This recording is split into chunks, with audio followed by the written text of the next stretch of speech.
cinta dan persahabatan, mari bergenggam tangan.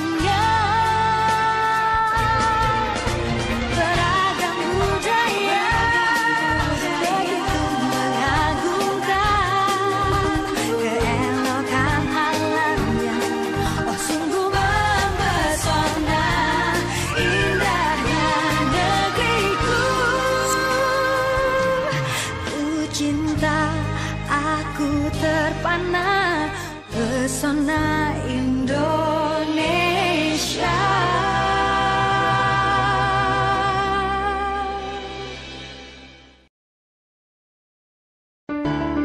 Hai guys, selamat datang di Kabupaten Kolaka Utara, salah satu kabupaten yang berada di Sulawesi Tenggara dan beribu kota di La Susua.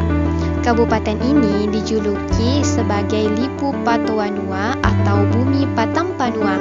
Artinya ada 4 wilayah yang dipersatukan, yakni Wonua Lewawo, Wonua Lato, Wonua Watunohu, serta Wonua Kodeoha.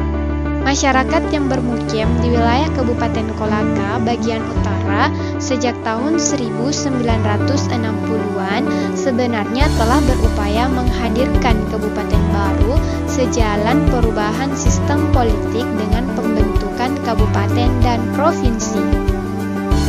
Kabupaten baru yang dicita-citakan itu akhirnya terwujud pada tanggal 18 Desember 2003 dengan dasar hukum Undang-Undang Nomor 29 Tahun 2003 yang ditandatangani oleh Presiden Republik Indonesia kala itu, Megawati Soekarno Putri.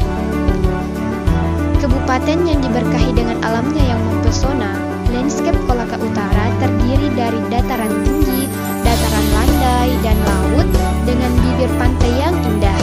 Kondisi fisik alamnya terdiri dari gunung, lembah, dan laut yang memanjang dari utara ke selatan.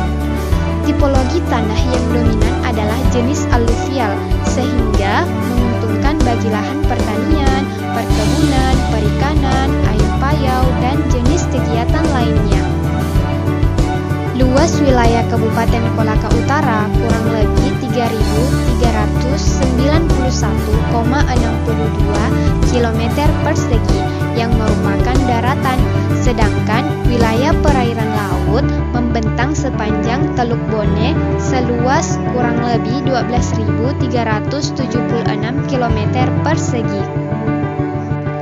Adapun batas-batas wilayah Kabupaten Kolaka Utara yaitu sebelah utara berbatasan dengan Kabupaten Luwu Timur, Provinsi Sulawesi Selatan. Sebelah timur berbatasan dengan Kecamatan Uluwoi, Kabupaten Kolaka dan Konawe Utara. Sebelah selatan berbatasan dengan Kecamatan Wolo, Kabupaten Kolaka. Dan sebelah barat berbatasan dengan Teluk Bone. Selanjutnya, penduduk seni dan budaya. Jumlah penduduk Kabupaten Kolaka Utara yaitu sebesar kurang lebih 138.000 jiwa yang terdapat di dalamnya berbagai etnis dengan seni dan budayanya masing-masing. Di antaranya suku Tolaki, suku Bugis, suku Makassar, dan suku Toraja. Dilihat dari segi seni dan budaya, suku Tolaki terkenal dengan tari lulo dan tari mondo tambe yang kerap disuguhkan pada acara khusus untuk menerima atau menjemput tamu kehormatan. Dilihat dari besaran agama dan kepercayaan, sebagian besar penduduk Kolaka Utara mayoritas memeluk agama Islam, hanya sebagian kecil saja masyarakat yang memeluk agama Kristen dan Hindu. Penduduk wilayah Kolaka pada tahap awal dikenal dengan nama Tu'unenapo yang merupakan penduduk mayoritas.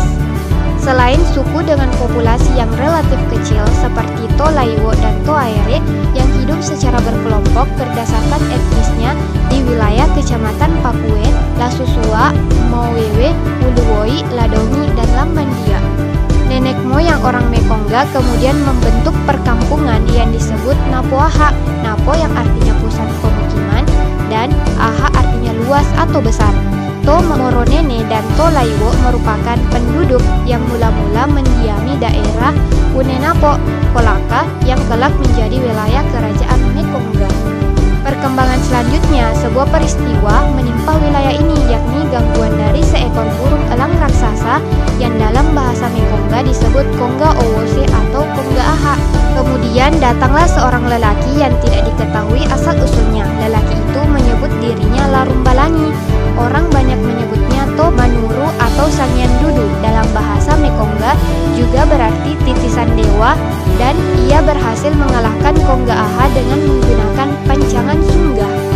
Ia kemudian menjadi raja pertama di kerajaan Mekongga pada abad 13. Masyarakat Mekongga menganggap bahwa Larumbalani sebagai juru selamat yang telah menyelamatkan penduduk yang terancam maut oleh burung Kongga Aha.